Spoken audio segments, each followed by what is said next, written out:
Hi, everyone. Well, I just want to thank everyone for joining us today. I want to first just let everyone know who we are and what we are doing here today. My name is Addison Vang. I am with the University of Wisconsin-Madison Division of Extension as a state community food system outreach specialist. Today, our speaker is me, Sullivan, who operates a food truck out of Eau Claire, Mimi's Cafe. Um, so she moved to Eau Claire from California in 2016. Me saw that there was a need for authentic Vietnamese food in the area, and started her food truck in 2019 to fill that gap. Um, As the co-owner and chef of Mimi Cafe food truck, the only Vietnamese food truck in the Chippewa Valley area, Mi hopes to introduce Vietnamese food to a more casual way. Her food truck offers services ranging from private catering, work lunches to public events, such as the farmers market. Um, Today's webinar for food is for food entrepreneurs and farm-based food businesses is brought to you by the Food Entrepreneurship Ecosystem Development Initiative, also known as FEED, um, for short, is part of the University of Wisconsin-Madison Extension Community Food Systems Program. We're a statewide extension program that fosters equitable, resilient, and sustainable community food system development through research, evaluation, project-based partnerships, and programmings like this. The feed has two major projects. The first is the online webinar series for food and farming businesses in the spring, which is uh, this today. The second is a 2-day summit for food and farming businesses in the fall. So please save the date for our fall summit coming in October, November of 2024 in Milwaukee. Um, and then just lastly, just want to put a quick plug into make sure that everyone completes their short session evaluation survey. This survey helps to keep the programs like this low cost and keeps improving future programming. And you will see the link in the chat. And with that, I'll turn it over to me to share some information about today's topics. So I'll turn it over. Hello, I'm going to share my screen. And can everybody hear me pretty well? Okay. Let's share. You seeing that okay?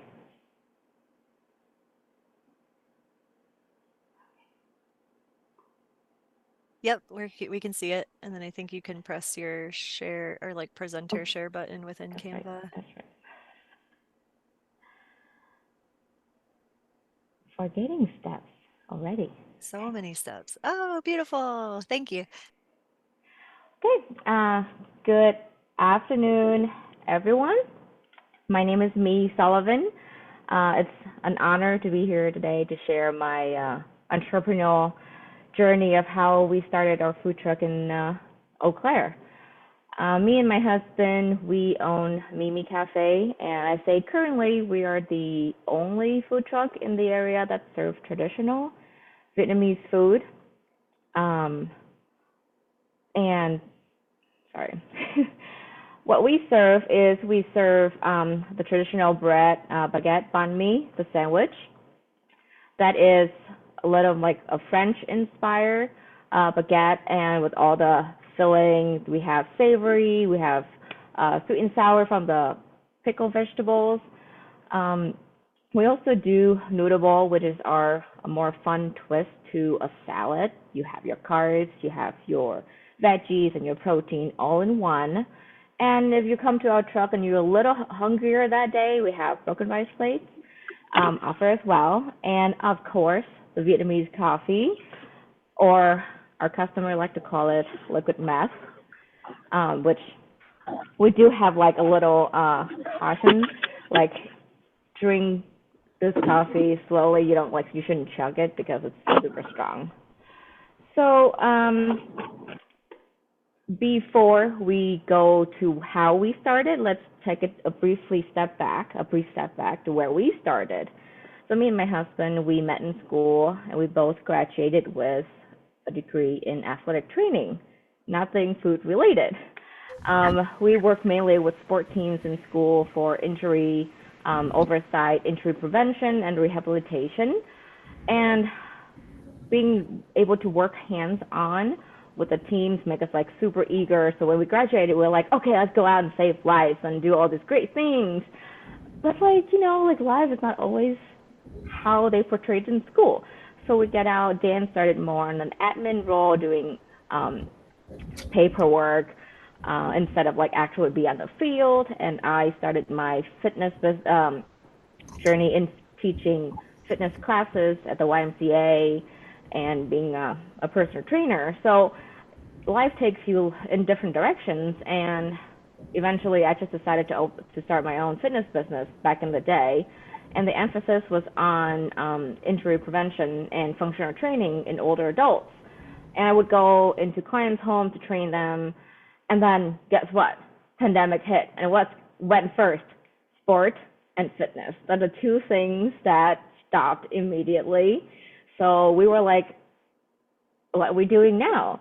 So one day Dan came home, gave me a question. He asked, what is one thing that we can just make, bring it out and sell it and make money? And I was like, nothing. We have nothing. We always been in athletic training, in fitness. That's all we know. And I was like 4 months pregnant at that time. So I'm like, I really don't want to think about it right now. I just want to get through it. Being so isolated too. And he was like, what about selling your coffee? Like the Vietnamese coffee, we don't have anywhere in Eau Claire that have good Vietnamese coffee. And I was like, I guess like we could try. And so that's when we started what we call Me's Coffee in 2020 amidst the pandemic. It was such a spur of a moment decision. So like, okay, that was Wednesday. We decided we're going to do Vietnamese coffee. We called a farmer's market organizer and we were like, hey, we want to be at your farmer's market. Can we sell this there? And he was like, sure, come down this Saturday, like the following 3 days later, and sell. And we're like, okay, we never run a business before. We have nothing. Being at a market as well, like we have nothing. So scrambling, get everything ready. And this is the picture right here is how we started, a table and a wooden crate. In the back, everything in the back of the Ford Focus.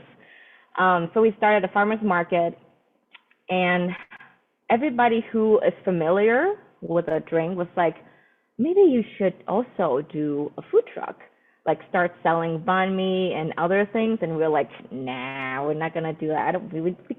I can't cook. Well, you should never say never, because the following year we started with a food cart. In this corner here is actually how a banh mi food cart looked in Vietnam, and this is what inspired us to have our food cart made here.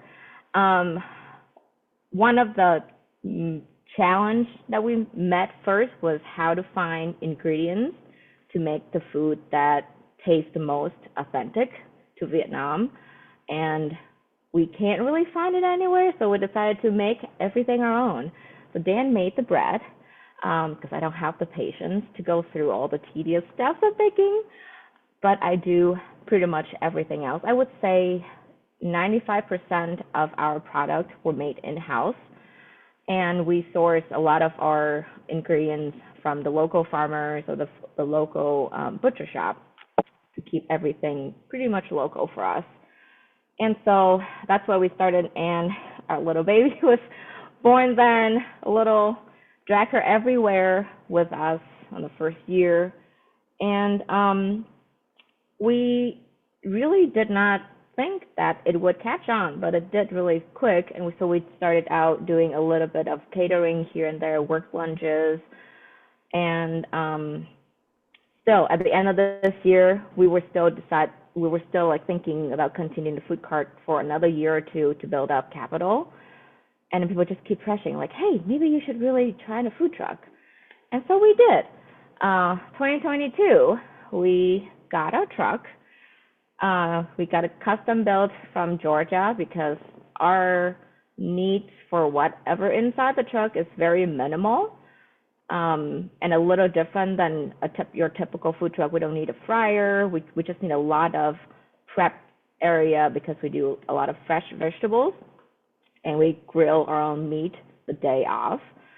And there's a lot of scaling up, a lot of learning curves now. Suddenly, it's serious. It's no longer just a thing you make and you bring to farmers market and you sell it. No, it's a serious business now. You have people inquire about you being at their spot selling, and it's just a whole different level. Lots of learning curves, lots of trial and errors, and how we started our truck at the beginning of 2022, even at the end of 2022, looked completely different. There's a lot of days we were at the event and our pipe doesn't work.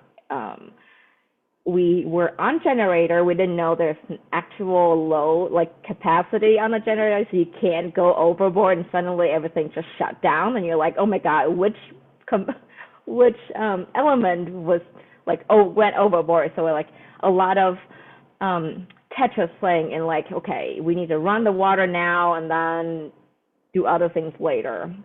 A lot of that. But at the end of 2022, our bread looks prettier. Our food has improved tremendously. To this day, looking back at the cart era, we're like, we have no idea why people are still following us, because back then our food just doesn't look very appetizing. But it's improving. It has gone up. And then we did more catering.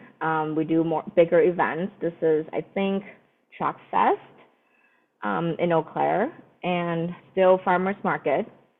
And I don't think I have any pictures after this for 2023, because that's when we completely busy. We have no time to take pictures at all. But 2023, we scale up even more. We got our first employee. We did way bigger scales, which last a couple days, and it's just insane. The amount of food that I had to make sometimes make my head spin, and I was like, am I gonna really go through all of those? And we did sell out everything. Better products, we streamline our process a whole lot so that we don't have to spend too much time each week preparing food, because everything is there's a system for everything now. And that leads us to 2024. We are fully booked until November. And until this day, I'm very proud, we haven't spent a single dime on marketing or any kind of advertisement on our food truck. Everything is just basically word of mouth. People try our food, they love it, they spread it, and they come back. And that was such a blessing, because that's the best way to advertise, that people are happy customers. And so I think that's pretty much my journey on how we get to be the food truck that we are today. So I'm going to open it up for questions, because I know that there's going to be a lot of how do you start this? How do you do this? And why? So give it back. We also we have, as part of this webinar series, we had a session last week that we heard from DATCAP, which is our Department of Agriculture here in Wisconsin. So, and then we also have another DATCAP session on April 22nd. So we asked them to talk about transient retail license and also the mobile food license here in Wisconsin. I don't know, can you guys hear me? This is Yes. Sue Graciani. Okay. So, just referring back to the license. Okay, so I have a question and I have a comment. So I'll make the comment first. Yeah, the health department, if you call, they have all kinds of information on off-premise events such as farmers markets, or like sometimes people want to sell something like at the 4th of July parade, or they want to go to like a weekend event at a soccer park or what have you. And then there's also some health departments will have like a 1-day class that you can take to get a specific certification, where you would just be available, like it would be by city or by the county that you're in. So like I live in Racine, so like we could take a one-time class. I think you have to take it every year though, and then you take a class and then you're certified for any events like in the city of Racine. And then um, per event, sometimes you might have to fill out a separate form just to let them know that you're going to be there, so then that you get inspected by the health department before they start. But sometimes too, especially like in Racine County, some of the festivals and stuff, they already have their permits. So you just have to make sure that the health department knows that you're certified to follow all the rules, like the sanitizing, the hand washing statement stations, your temperatures controls and that kind of stuff. But sometimes the local, like if it's an ongoing food bank or not food bank, what is it called? Farmers market. Sometimes they just have already made that payment for you. So you don't have to worry about that. So every situation is different, but I found the local health department they have a lot of great information. So I would definitely start there. And then my second request or question is, um, I have a brick and mortar restaurant and tavern, and I'm interested in potentially starting to do some offsite at some of the local beer gardens that are popping up in the summertime down here. And so I'm just wondering, um, does my food license, is there something different between, do I need a catering license? Because a lot of people ask me, like, do you have a catering license, or do you do catering? Which I do not do catering, but I run a restaurant and I have all the proper licensing for that. So my question is, what is the difference between a catering license and just like running your own restaurant? We do carry out dinners and, we have to-go orders and things like that. But is there something separate, like a separate catering license that you have to have if you're going to take your food and sell it someplace else? Jessica, I can you hear me? okay. Yes. Okay, this is Valerie with the Eau Claire City County Health Department. Thanks, Valerie. Do Yeah, you go want me ahead. to chime in? I would love that. Yes. And most counties should be similar to what I'm going to say, but again, what I said before is you should always contact your local health department regarding licensing. So there's for what the person just asked about the catering license, if you own a restaurant, you are able to cater, but catering is for a specific group that you form a contract with. So like a wedding, it's an event. So you know the number of people and they pay you and you bring the food and you serve it. If you're serving to the public, and there's no, like, they come up, buy food from you, that's not catering. That's going to be either, you have a mobile license or you have what's called a transient license or a temporary restaurant permit. So anytime you serve food away from your licensed establishment, you're going to need a license to do that. The temporary restaurant permit is linked to special events. So like a farmer's market, a fair, a carnival. The mobile, if you're a mobile and licensed as a mobile, you can serve anytime. It's where you are serving is going to be determined, like say by zoning or whatever. But that would allow you to serve at a restaurant for their events, unless your health department determines that it's a special event. You could get by with a temporary restaurant permit. So I guess what I would say is contact your health department to kind of discuss what you need to get to serve at that beer garden. Because we require that if you are a restaurant and you want to bring food to another restaurant, that beer garden, it has to be part of a special event. That's what the temporary restaurant permit requires. So. Okay, and is that something that you buy event by event, or do you buy it for the whole year and then you have to renew it every year, or don't you know? Yep. So in Eau Claire, our temporary restaurant permit is $200, and that is for the licensing year. I would say most places probably are similar. Some do require that some do have it event per, you're paying for each event, but again, I'm not sure. In Eau Claire County, we just charge that $200, and that's good for the licensing year. And so if someone gets our temporary event permit, they can operate in another county and that county would honor our temporary event permit as well. Okay, and then just one more question now. So what is the definition of a mobile? You said if you're mobile, then... So a mobile is like Mimi's Cafe. If you saw the picture of their final, like that truck. Yep, okay. Food truck. It can be a boat. It can be a push cart. It can be like a hot dog push cart.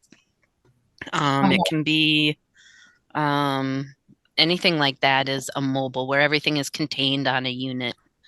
So it has the hand washing and everything. Okay. The transient, that temporary restaurant permit, sometimes that will be like just a stand, a 4 tent, and they have tables and hand wash and that, but it's set up for that event, for that temporary event. So it's just temporary. Gotcha. Okay, thank you. All right.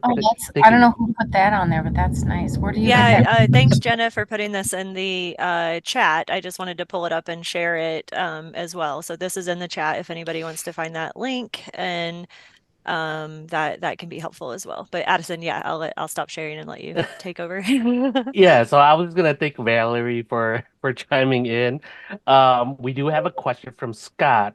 So do you have a home base? So yes, we do have a commercial base that we rented out from another restaurant, and so we do most of our. So, correct me if I'm wrong, Valerie, but we could use with our license. We could use our trailer for certain things as prep. So that's what we do. We do a lot of, not a lot, but we do a few prep at our trailer. But the bread baking and dishwashing we do at our base. Yep. So any mobile is going to have a requirement for a base, unless you get a variance from DATCAP. So sometimes like snow cones, they don't need to have a base. They can do everything on their mobile unit. But if you have like Mimi's, she has a base that they do some things at, and then some things are on their mobile, and that is going to determine, at least in Eau Claire, that determines your license category. But yes, most mobiles are going to need to have a base.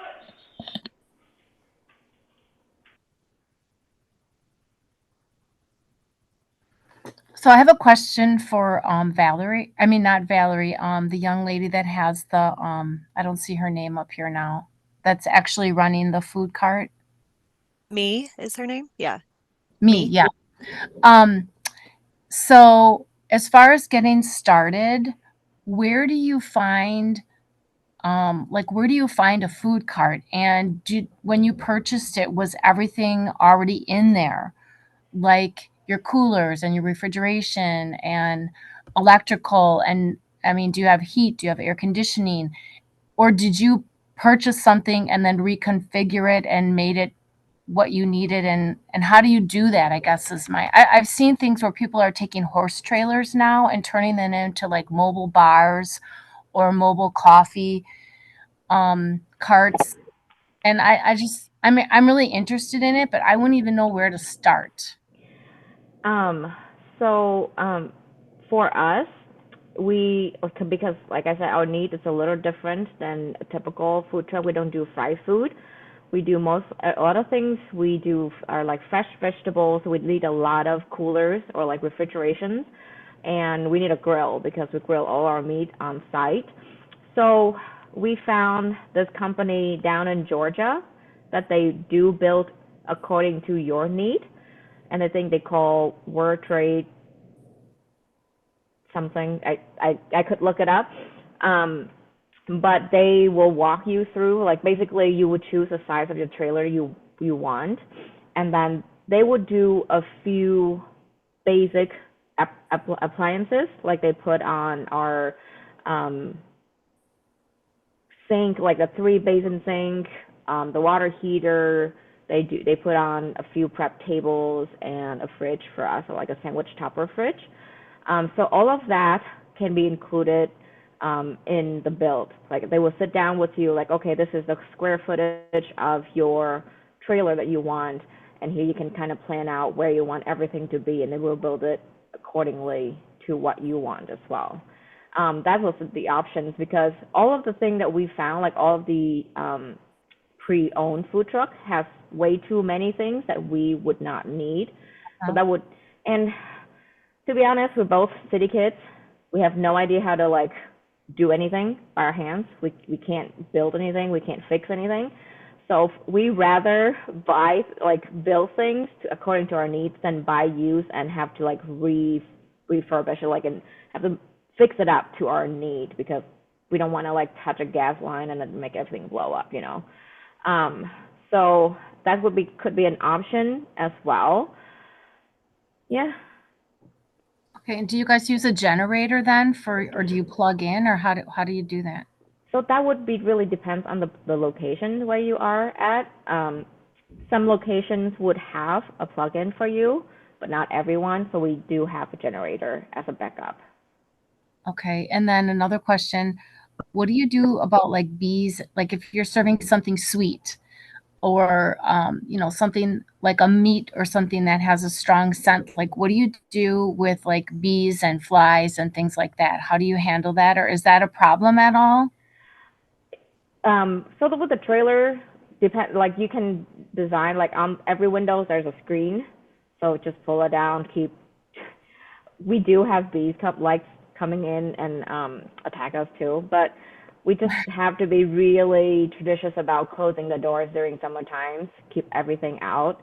It could be hot. We don't have, so like with the built, you can put in a heater and a conditioner, air conditioner.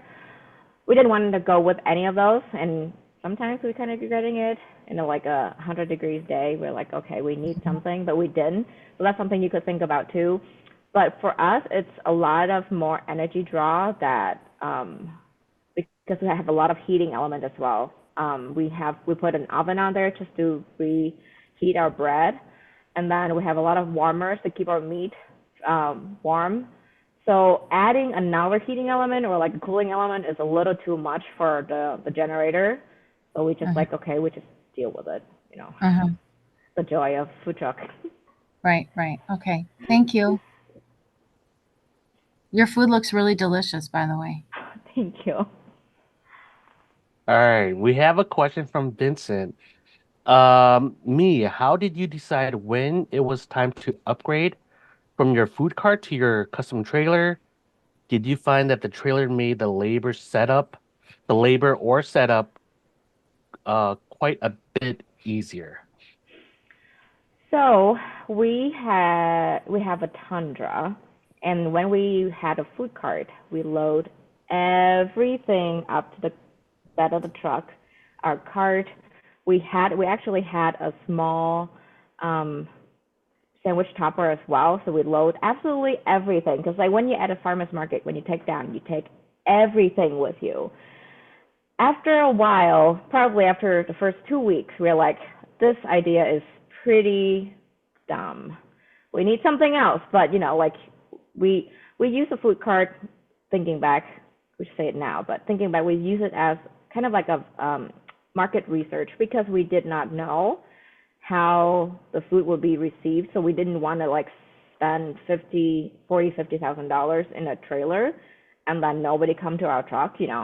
So I would say the trailer makes something easier, but it's also not, I would think not easier, because then with the trailer you have to secure everything. But when you transport it, you have to secure all your ingredients, all of your, like everything in there can just fall.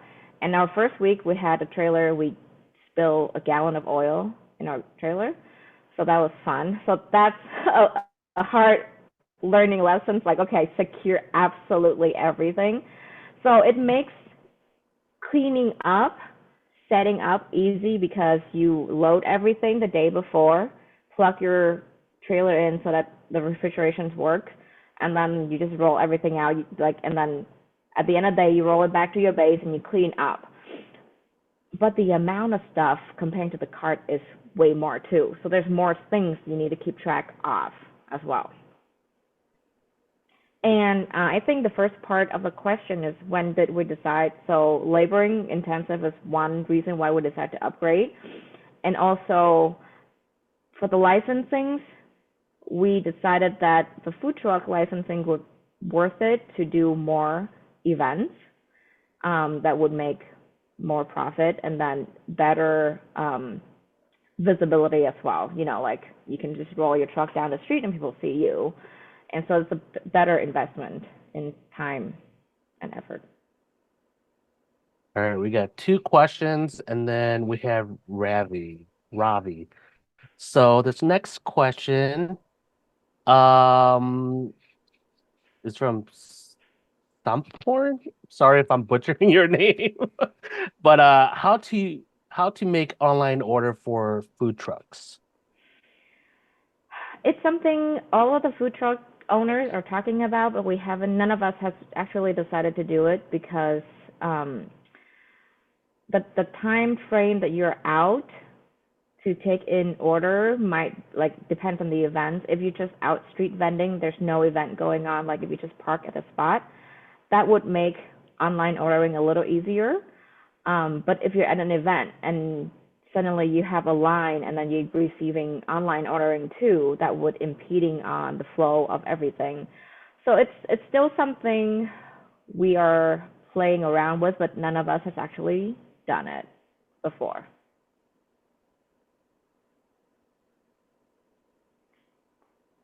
Addison, you're mute. All right, Scott asked, since you grill, do you have a hood and fire extinguisher system? Yes, we do. We have, and actually we don't have just one fire extinguisher, but per fire department and a lot of other health code, we have one for general fire, one for grease fire, and another one in our pickup truck just in case the other two failed. All right, and then Ravi. Hey, everyone. So thank you for sharing all the information. I mean, by the way, I'm from Sun Prairie, and we were trying to have we wanted to try have our food to be just showcased, and we really not sure whether we really wanted to go with a cart or whether it's going to be a upfront investment. So thanks for the idea of actually talking about the farmers market. That really helped me out. But the question that I have though is, should I also have a base to cook, even if I try to showcase my food in the farmers market just as a tent? I mean, can I cook it at home and bring it up? Or like, should we really have to have a proper, of course, we have talked about the temporary license that's there, but do we definitely need to have a base even to have put up food on the farmers market, just doesn't under a tent? I will try to attempt to answer this, but Valerie can, or if anybody else have any idea, can jump in. But I think health department would still want you to have a base for storage of your food, because the biggest thing is cold holding, like to keep your food cold in an appropriate temperature, and like the transport time to, so like when you take it out of your refrigeration to bring it to the farmer's market, you have to make sure it's within temp as well before you can serve it. So temp, yeah, sorry, my brain just went blank. So I think they still would require that for that reason. And, So we and no go on. yeah, and then like, yeah. Okay, so we do have Charlie Bloom from DATCAP, and we have Valerie if they want to chime in on that.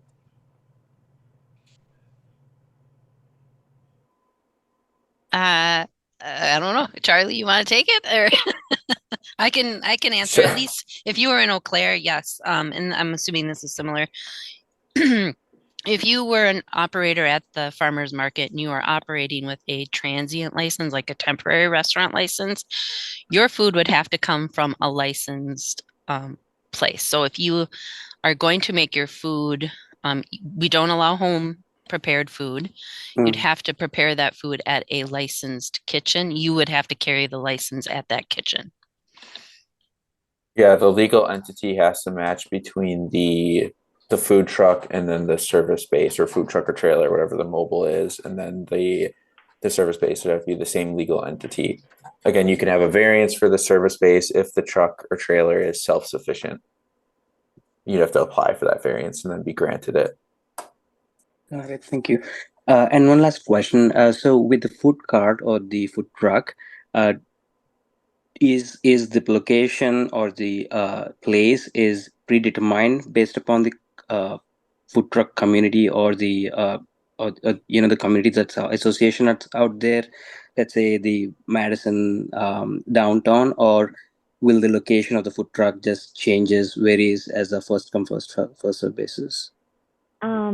So within Eau Claire, there is within like the licensing, there's certain rules that you can't park certain amount from a restaurant establishment. But what we did was to determine where we wanted to park, we just go into a brewery. Like most of the places we parked are breweries or wineries. So we just talked to the owners like, hey, you don't serve food here. Can we park and sell our food? It's kind of like a win-win situation for both, because customer will stay longer for food and they would drink more beer, or so that's what we do. We just kind of like walk around the business and talk to the owners to see if they are willing to let us park and sell. And within Eau Claire, we do have a food truck owner community that we kind of talked to each other, like, oh, hey, we have somebody contacting us about this event, but we can't do it at anybody else available to fill that spot, because they want somebody to be at the event. And that can also be how we set up our trader as well.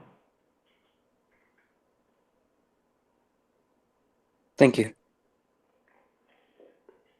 All right. And I do want to add that it is always good to reach out to your city, the municipality that you're going to be selling in, because they're different from the counties, just to be on the safe side, talking with both. So Ellen here has a question. Would a mobile bar or bartender require a base kitchen like a feed kitchen?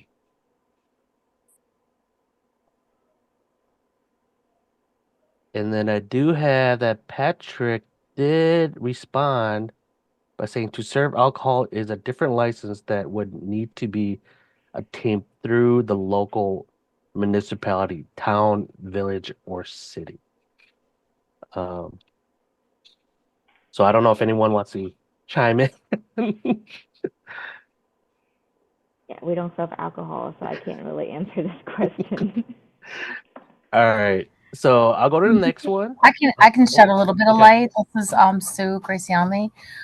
Um, okay, so if you go to Wisconsin Department of Revenue, they have if you type in Wisconsin Department of Revenue and you click on it, they have a search bar, and if you type in DOR on tap, it's mostly for the alcohol industry, but they do have some food things in there, and they do have information on mobile bars. That is a huge source of knowledge. And a lot of laws are changing right now because of Act 73 that was just put into place. And those laws have to do with wedding barns and other kind of like offsite private party planning events. But they have a lot of things in this. This is a monthly publication, and they have the newsletters from like a couple years back, and it's just you'd have to have some time to really kind of peruse, but there's a lot of information there, a lot of good information. And I know I did see one time they did have an article on mobile bars. So if you typed in mobile bars, you could probably find it.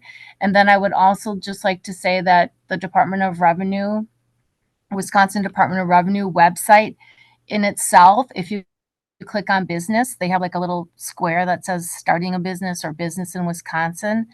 It's a huge wealth of knowledge, but you need time to spend on the website. But there's a ton of untapped information out there. And then I would also agree with what the other gentleman said about contacting your local village or city government, because they have their own regulations and things like that too. All right. Thank you for that. So the next question is from Katie, and it is, how do you determine pricing for menu items? So the first thing is I would go around to my would be competitors and try out their food and see what the price range would be.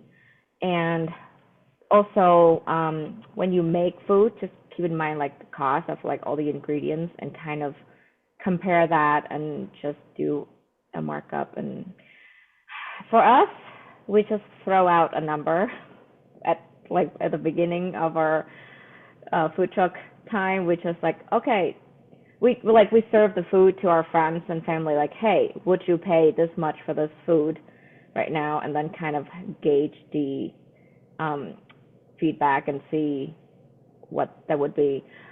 We have no official training in business or anything. A lot of things we do, it's just try and error, just do it, and if it works, it works. If it doesn't work, it doesn't work. But a lot of times, just see like your competitors, how they sell it, what including in all the things that they sell. Is it similar to what we would do?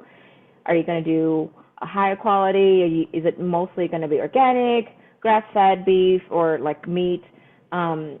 What's the difference would be comparing to that existing product around you, and then figure out the pricing of your product. All right. And I think we have a couple food trucks folks on here too, if they want to chime in. But if you're too shy, that's fine.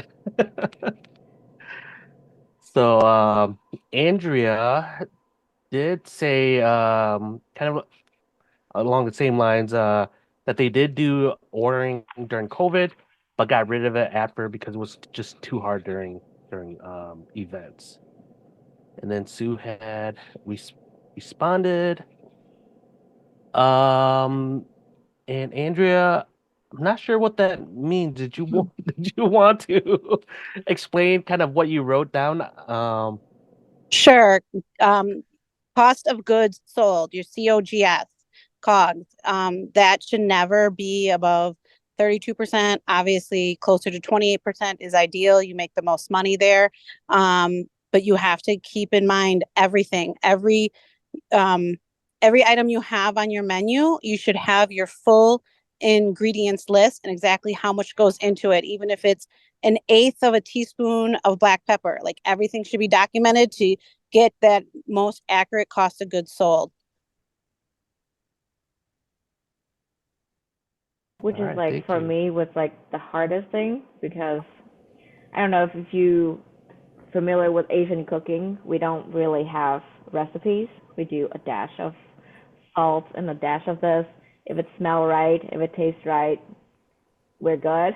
So like for me, the hardest part, that was the hardest part for me to like really slow down when I cook, to write down everything that I put in. Like even like, okay, I put in half a teaspoon of sesame oil in my egg rolls. I have to write that down too. And normally you wouldn't think like you'll be like, okay, I have some sesame oil in my kitchen cabinet. Let's add some. So I never thought about it, and now you have to like write everything down. So, but it's good to keep track of because when you go back to your own recipe, sometimes you want to make an adjustment. You want to make an improvement, and this is a good way to do that, or like cut back on things that you don't see that it's affecting the quality of your food at all. You can cut back on costs on that as well. I agree. It was very difficult on our truck. We sell Puerto Rican food and Mexican food, and it's all family recipes. So it was a major undertaking to actually measure everything out. And then the problem is in Puerto Rican culture, we have sofrito, which goes into a lot of recipes. Well, that's a recipe in its own. So we had to create a base ingredient of sofrito and determine that pricing, and it is very time consuming. But the thing that's great is that once you get it done and then you start to just add items to your menu, it's a lot easier to figure out that cost of goods sold when you have that base of all your other items. And depending on where you're ordering your food from, whether you order it from Reinhardt, which is now PRS, or US Foods or anything like that, some of them actually have that capability within their ordering system to help you out. So when prices adjust for certain things, you can just hit update and it pulls from their pricing menu, and you don't actually have to look up what the new prices are.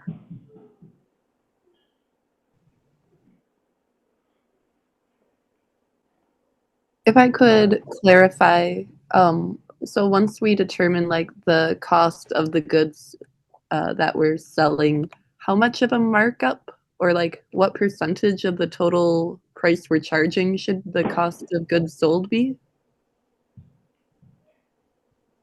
I've always gone by the 30, 30, 30, 10 rule. So 30 is your cost of goods sold, even though within our business model, we try to keep it 28%. 30 is for employee costs, 30 is for your expenses, your overhead, things like that, and then 10% profit. So obviously, wherever you can adjust those percentages, then your profit increases. So we are fortunate enough that with a food truck, our employee costs are a lot lower than 30% because we're doing huge bursts of maybe 3, 4, 5-hour events. So the employee costs are low. We built out our own commercial kitchen, so our overhead cost has come down. So anywhere that you can adjust that stuff. All right. So Scott here asks, what are your top 3 ingredient suppliers? Personally, for me, if you live in Eau Claire, would be Woodman's. They have good selections of produce, and in the summertime would be the farmers market for produce. We have our own farmers that butcher meat for us that we order from, and other Asian ingredients we go through a Hmong grocery that he usually take his truck to the cities, the Twin Cities, to twice a week to get ingredients or like get stuff for his grocery stores. So I put in an order with him to get things from his suppliers as well.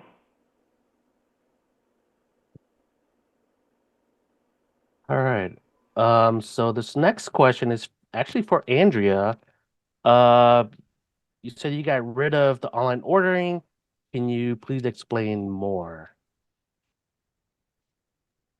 Sure. So during COVID, obviously all the events were canceled. So we parked at a local gas station that we had a relationship with and turned on or created our online ordering. We used Square. We just went through that and it was, nice and simple. But then once you actually got back to events coming back, the events, I mean, you're turning over, tickets every couple minutes. There's no way to integrate a line of 75 to 100 people and then having online orders.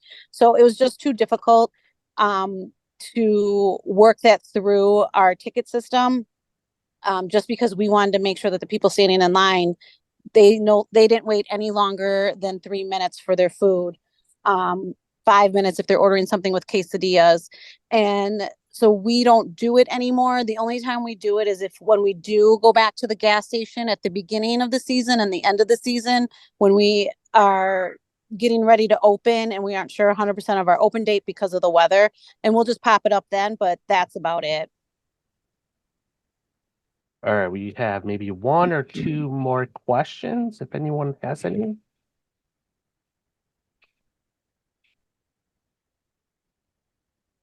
All right. I have a question. Okay, yeah. Unless Go you, on. okay. I mean, I actually wrote like 10 different questions here, but I was thinking, so do you have like a food service background or chef training or business training or any of that, like before you opened your food truck? I did not have any of those. I went to school. I started college with a business major and dropped that, change major to kinesiology halfway through and then I swore up and down that I would never, ever, ever own my own business. You should never say never, I guess. But and the extent of my chef training would be helping my mother in her kitchen to do a lot of chopping garlic and cutting onions and everything, not actually cooking. So it's a lot of try and error, like figuring out the right recipe. And so everything is just learn on the fly. Definitely. I think I thanks for answering that. I think it's super inspiring because sometimes people have a hobby or something they love to do and they want to start to make a business out of it and scale up. I love the way you started small and scaled up into your food truck. That's like just really sound business advice is like test it out, grow a little bit, test it again, grow a little bit, test it again. So And thanks for that example. I would say like the pressure is real when you start small, and like when you have a product that a lot of people like, you would see a lot of pressuring, like open a brick and mortar, open a restaurant, do this and do that, sell this kind of food, sell that kind of food, you should do all of this. But like you know best what you can do. We have no family. Our kid is at home. We just lost our daycare and our nanny. So we'd really have to focus on like, okay, what can we do? And this is where streamlining your production would really help, so you don't have to prepare the exact same thing every single week, while still stay within the timeline of like the food expiration. But it's really kind of force you. I would say I'm more like a person who would like to jump in the deep end of the pool and then trying to swim. So I would say like, just do it. Like if it doesn't work, it doesn't work, and do something else. All right, we are at 3:01. So I just want to thank me again for sharing today and being our presenter and representing the Triple Valley. And I just want to again ask, please complete your short program evaluation surveys. It will help us to keep our programs to be no cost and improve our future programming. Um, the next webinar series that is scheduled is the complexities of partnership, important partner conversations for your food or farming businesses. And with that, thanks again for joining us today and have a good day.